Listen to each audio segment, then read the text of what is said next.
Hi everyone, I'm Balaji, and in the last video I talked about research signals, and it tells you how do you choose a university before joining. I know that might feel a bit abstract, so let's be more practical in today's video. If you are choosing a university, whether it's a bachelor degree or a master degree or a PhD, this is how I would actually think about it. Now, most people already have some perception in mind. So if you think globally, you might see people saying you to join MIT, Stanford, Harvard. And if you think about India, and people might say you to join IIT Madras, IIT Bombay, IIT Delhi, NITs, and that's fine because these are all perceptions. The real question you need to ask yourself is, how do you know what actually is happening there? Because what really matters to you is not just the name, it's the people. So are they doing research? Are they publishing papers, their findings, and are they getting funding? Because no one funds work for free. Funding usually means someone trusts that research and they put in their money there. And this also affects your exposure. For example, if you're working with a group of people in that university which are well connected, they may be collaborating with international universities on working on real projects. So that changes what you get access to.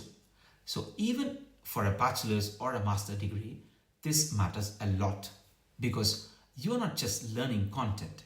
Content learning, you can do it from online resources. So you're learning from the people who are directly involved in those research. So the question becomes, how do you actually see this?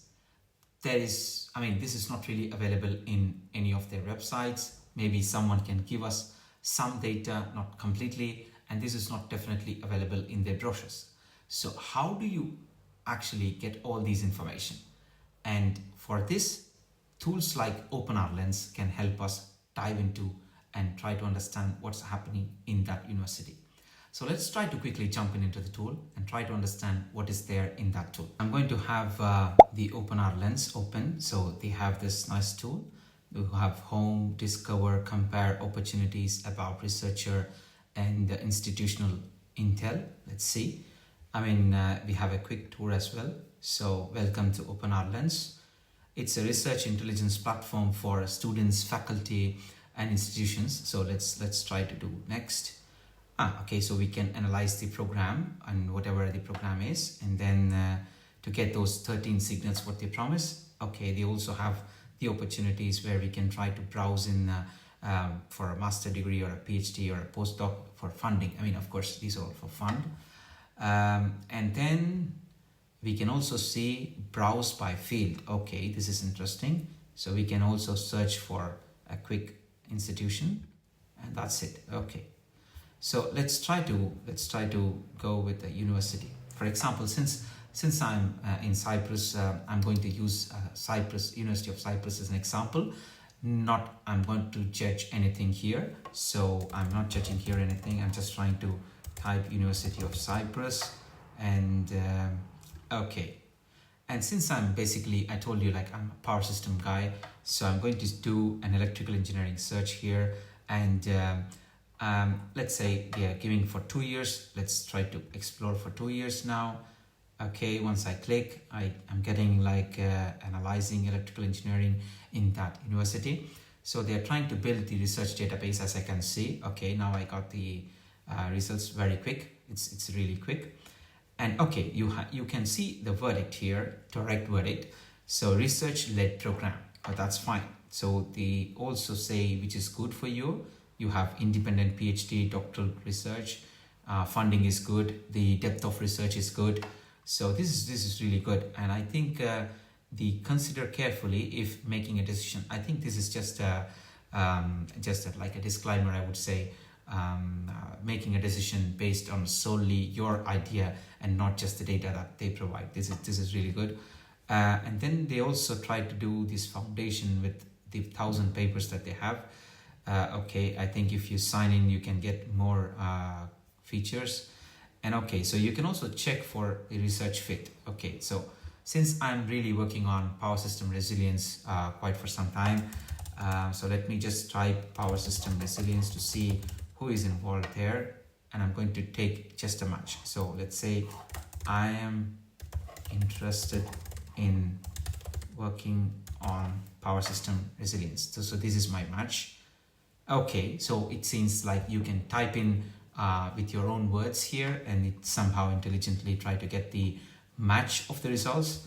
And you can see Matteo Spentili, he has a 60% contribution, and of the topics in power system resilience, I believe. And you can also view his full profile here. I mean, okay, for that you need to have the access to the faculty, which you need to have a trial or maybe sign in, I would say. Let's go back. Okay, so we have this faculty by research. We actually seen the research fit. Okay, so you have the top faculties in the electrical department. You can also see that, and if you want to explore more, you have to sign up. That's fine. We can do that later. And there is something called Discover. This is what I was telling you about.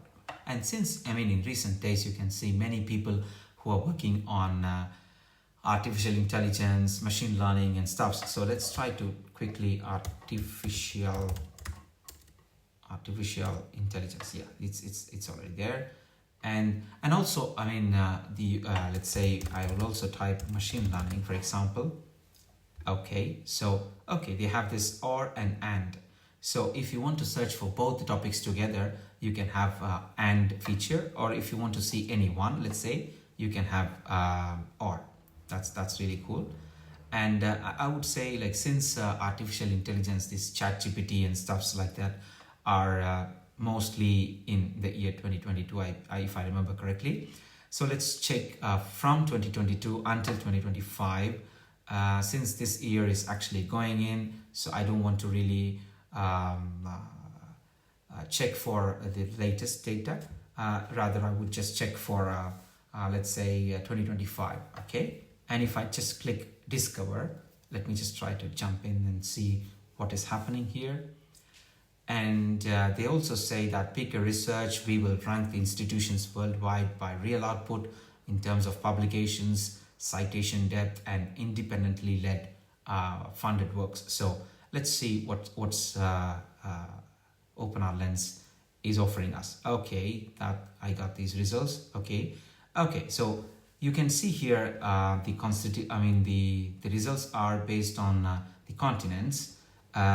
So in Africa, you have this University of Johannesburg, and in Asia, you have 10 universities. I think these are top 10 based on discovery score. I think this is based on discovery score. They try to calculate this based on the average citation and the funded papers that are led by that university. And then you have this Europe. So you have all top universities in Europe which are working on artificial intelligence or machine learning. And in North America, you can see MIT, Washington University, Stanford, all these. You may wonder that Google, how come it is possible? Because in terms of institutions, it doesn't only give us the institution's name, but also the laboratories, for example, or the companies that are really involved in research. So it also gives that information, which is good for us. And then it also gives for Oceania and then all other institutions. So this is really cool. Let's see if we have any. Okay, they have some map. Okay, this is cool. So you can see which university is there in which continent. For example, if I just, this is National University of Singapore. They have these many papers. And I think if I just click analyze, this is cool. So you have this artificial intelligence plus machine learning, since we have this OR.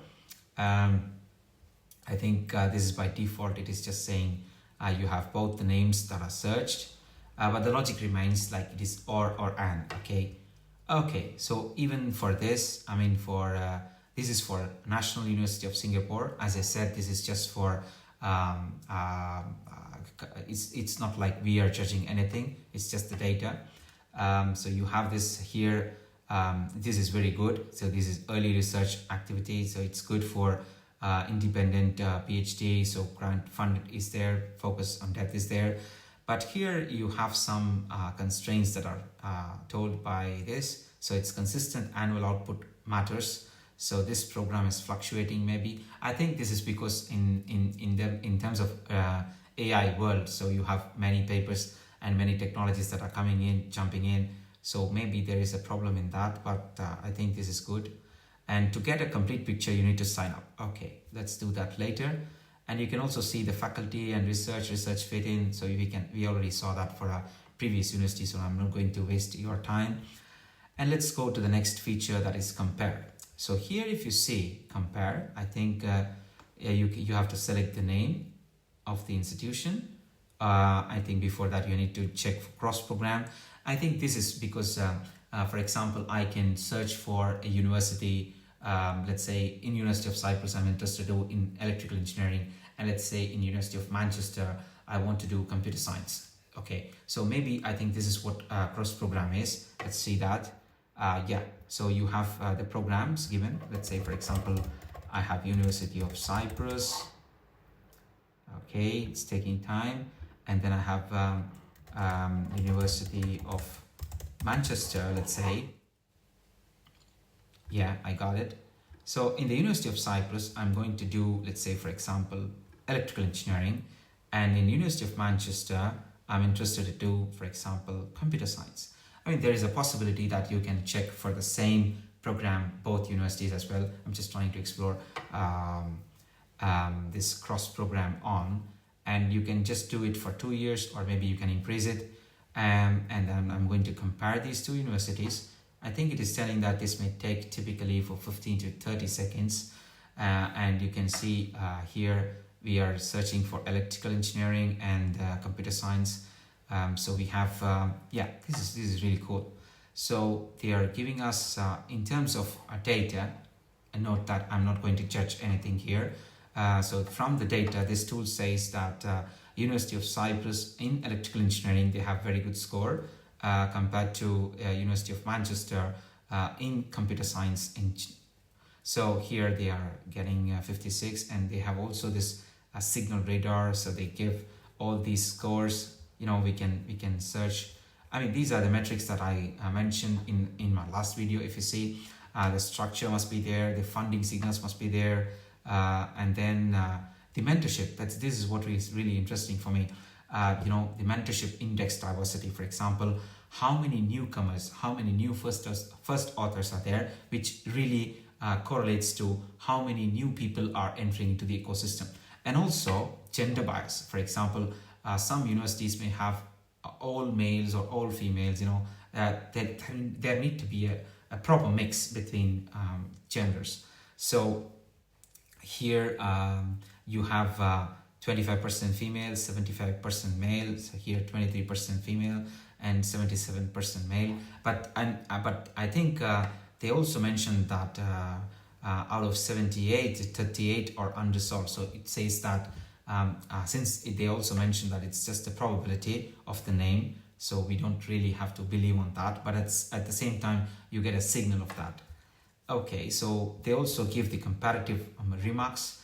So the electrical engineering in University of Cyprus leads 4 of 8 directional metrics. That's really strong, and both the universities have high value of ILS, which is nothing but you can see here institutional leadership signal, meaning that the institution has the lead author. So they are having very much into the research that are leading by themselves.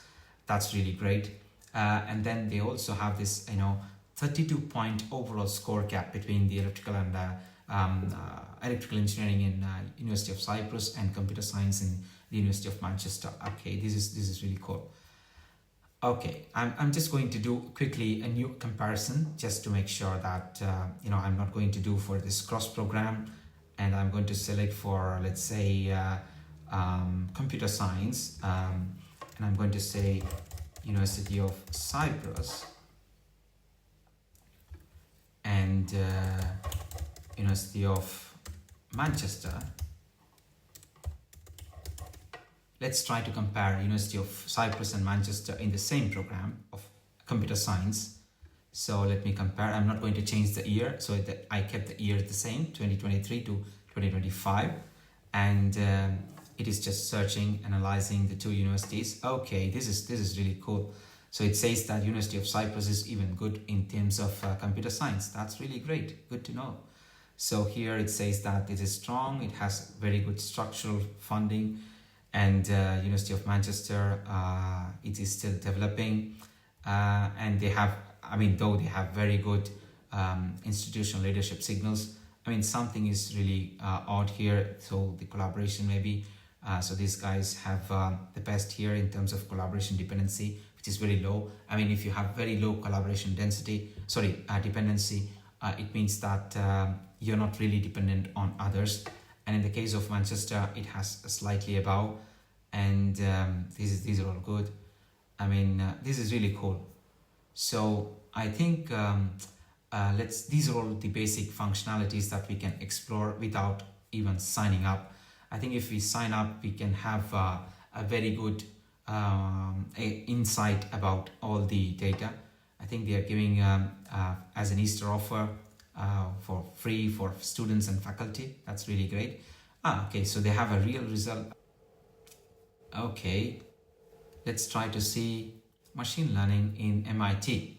Okay, let's try to jump in and see MIT, how it happens with machine learning in MIT. So it is analyzing. Okay, so this is a research-led program. It's good. So they have independent PhD and doctoral research. Okay, this is cool. So yeah, I mean, this is the same and similar as what we saw for University of Cyprus. So overall, I would say that this tool is actually giving us some pretty good insights about the universities. And let's try to explore more about this tool with different opportunities, with different research platforms and stuffs like that. I mean, in terms of, let's try to explore Researcher Pro and the institutional intent, maybe in the next video. And I think without signing in, this is really cool already. And I think for an initial guess or for an initial understanding, I would say this OpenRLens without signing in option, it is really good. And let's try to explore more with signing in probably in the next video. Thank you.